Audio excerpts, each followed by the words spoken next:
Hola a todos, bienvenidos a una nueva inmersión profunda.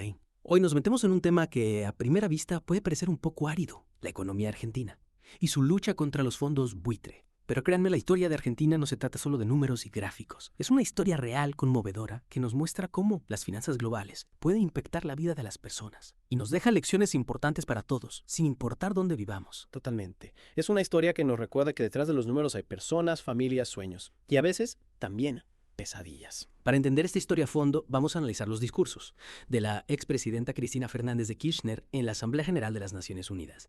Ella vivió en primera persona la montaña rusa económica de Argentina, especialmente durante su mandato, y nos ofrece una perspectiva única sobre lo que sucedió. Sí, Kirchner lideró el país durante un periodo crucial, desde 2007 hasta 2015. Fueron años marcados por la recuperación económica después del devastador default de 2001, pero también por la batalla contra los fondos buitre, esos actores que se aprovechan de la vulnerabilidad de las naciones. Empecemos por el principio. El año 2001 fue un punto de quiebre para Argentina. El país entra en default con una deuda gigantesca, la mayor deuda soberana en la historia hasta ese momento.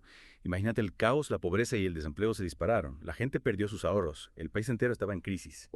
Es difícil imaginar una situación más desesperante. Y Kirchner argumentó que Argentina no llegó a ese punto solo por un gasto irresponsable, sino que fue víctima de políticas neoliberales y prácticas crediticias predatorias, impuestas desde afuera.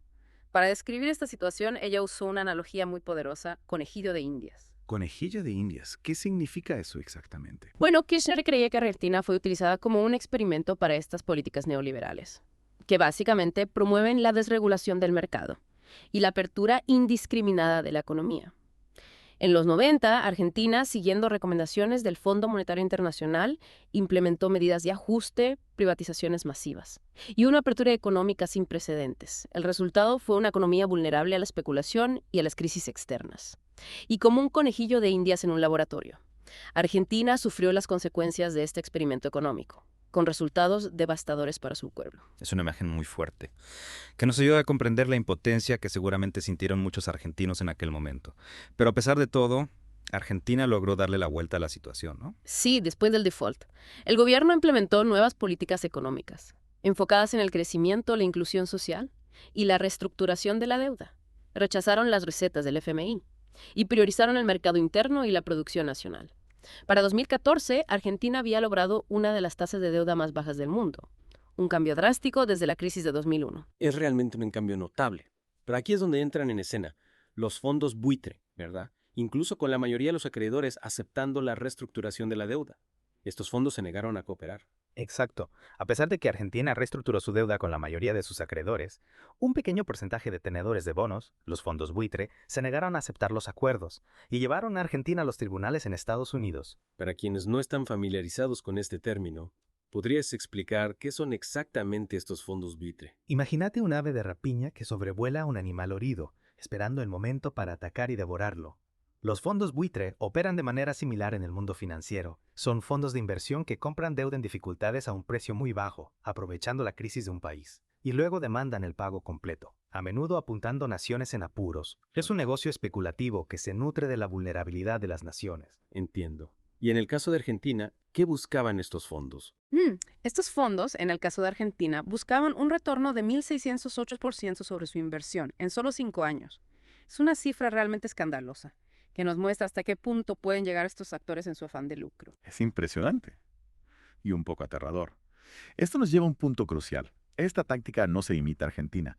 Es un ejemplo de los peligros potenciales de los mercados financieros no regulados y cómo pueden ser utilizados para explotar a las naciones vulnerables. Es una señal de alerta para todos. Lo que le sucedió a Argentina podría pasarle a cualquier país que se encuentre en una situación financiera difícil si no existen mecanismos internacionales que regulen el accionar de estos fondos. Y Kirchner, por supuesto, no se quedó de brazos cruzados ante esta injusticia. Por supuesto que no.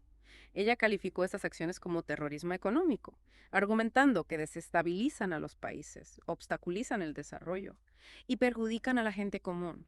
No se trata solo de números, sino del impacto real en la vida de las personas. ¿Y qué medidas tomó a nivel internacional para combatir esta problemática? Kirchner no se limitó a defender los intereses de Argentina, sino que llevó la lucha a la ONU.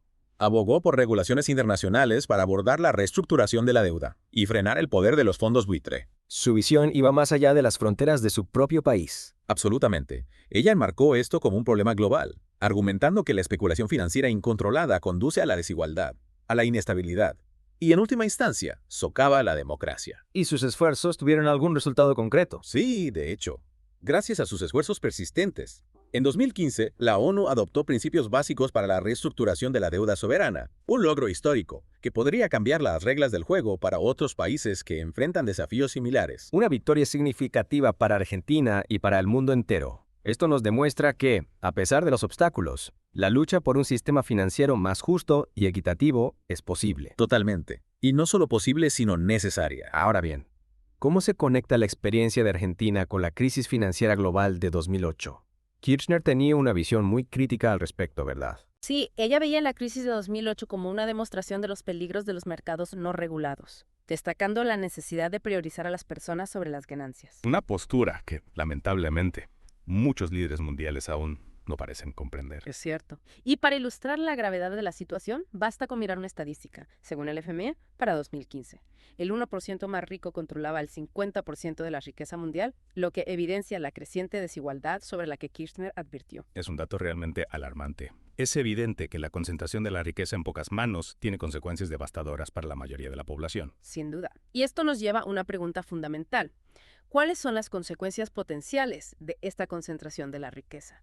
¿Y qué se puede hacer para garantizar un futuro económico más equitativo y sostenible para todos? Una pregunta que nos invita a reflexionar sobre el modelo económico actual y a buscar soluciones que beneficien a la sociedad en su conjunto. Exacto. La lucha argentina contra los fondos buitre es un ejemplo de resistencia, pero también un llamado a la acción para construir un sistema financiero global más justo y transparente. Y hablando de acción, me gustaría destacar el rol clave que jugó Cristina Fernández de Kirchner en este proceso. Su liderazgo, su visión y su compromiso con la justicia social dejaron una huella imborrable en la historia de Argentina. Totalmente de acuerdo. Kirchner no se limitó a gestionar la crisis, la transformó en una oportunidad para impulsar un modelo de desarrollo más inclusivo y soberano. Su legado sigue inspirando a líderes y movimientos sociales en todo el mundo y no olvidemos su valentía al enfrentarse a poderosos intereses financieros tanto dentro como fuera de Argentina.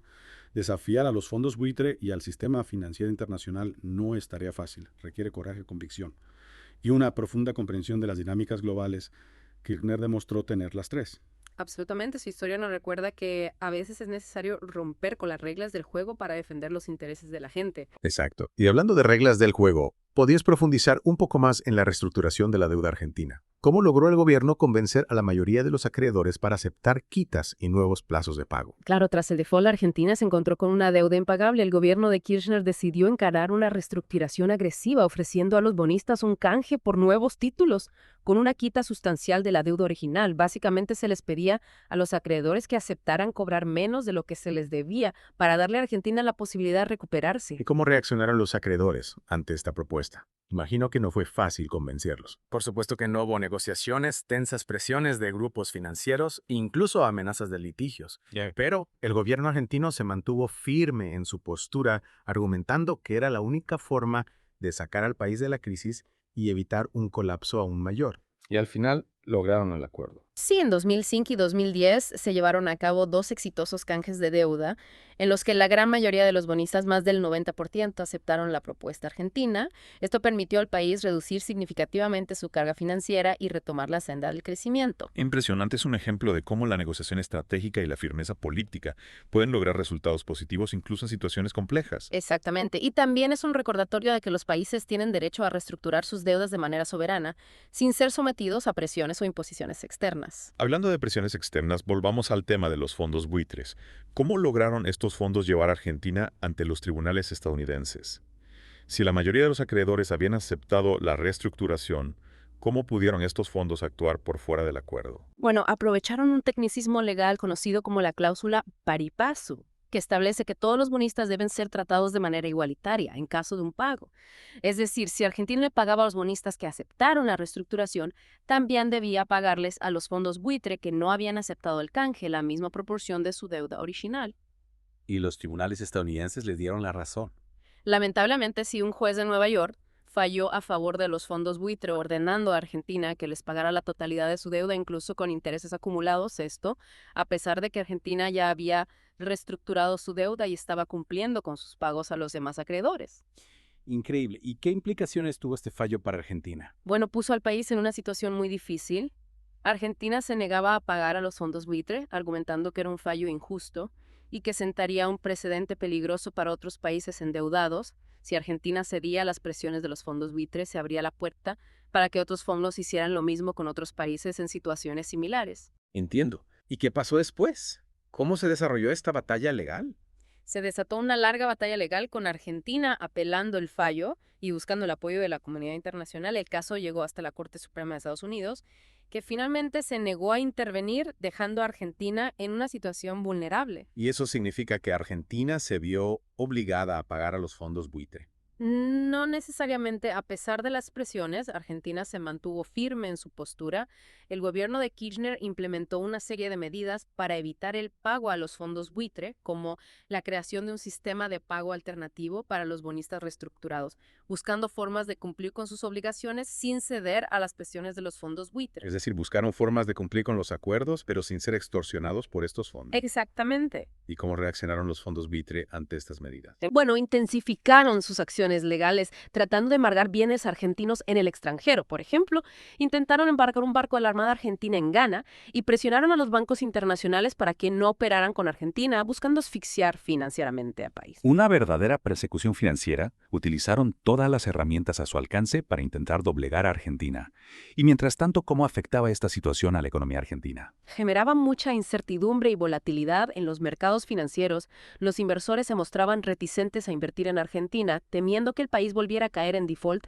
La amenaza de los fondos buitre era una sombra que se cernía sobre la economía argentina. Claro, era un riesgo muy grande para cualquier inversor. Y a pesar de todo esto, Cristina Fernández de Kirchner decide llevar la lucha a la ONU. ¿Cuál era su objetivo?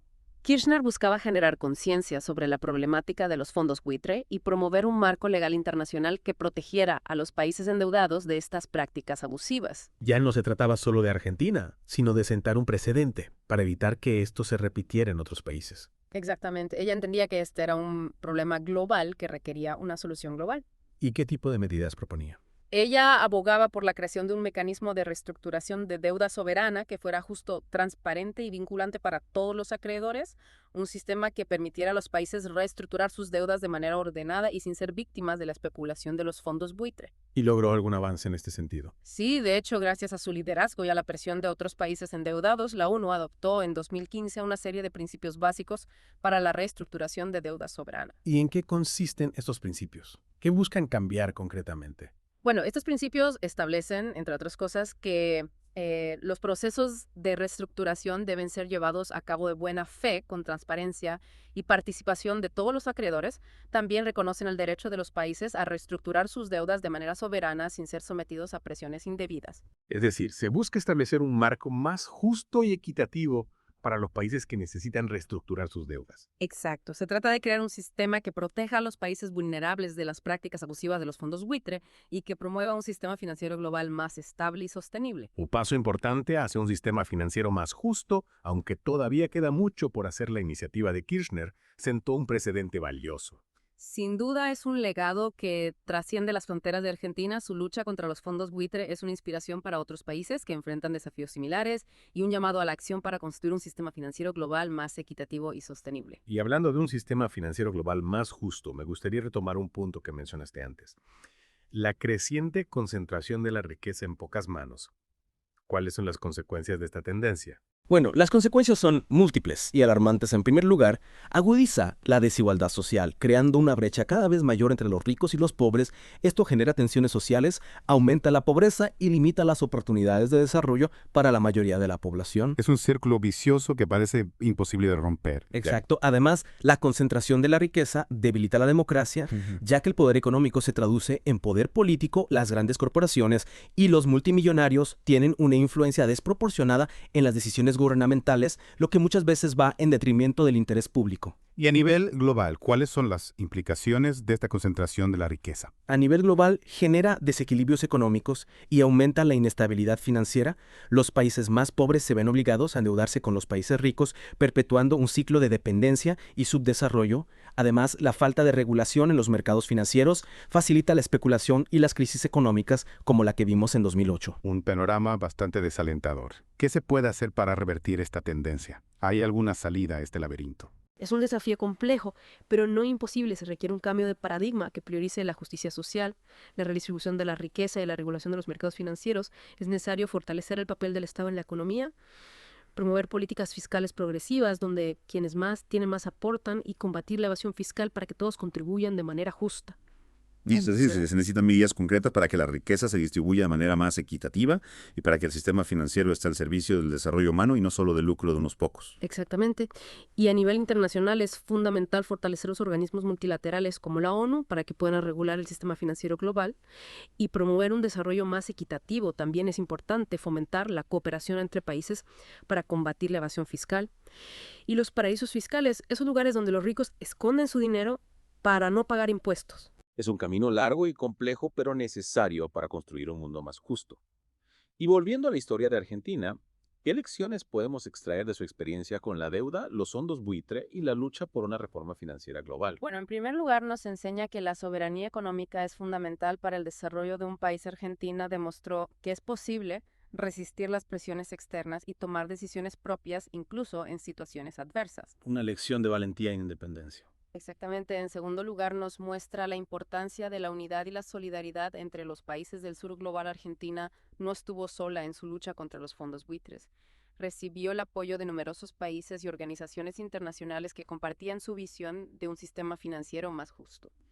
La unión hace la fuerza, como dicen. Así es. Y por último, nos recuerda que la lucha por la justicia social y la equidad económica es una batalla constante que requiere compromiso, perseverancia y una visión a largo plazo. La historia de Argentina es un ejemplo de resistencia, pero también un llamado a la acción para seguir construyendo un mundo mejor, un mundo donde las finanzas estén al servicio de las personas y no al revés.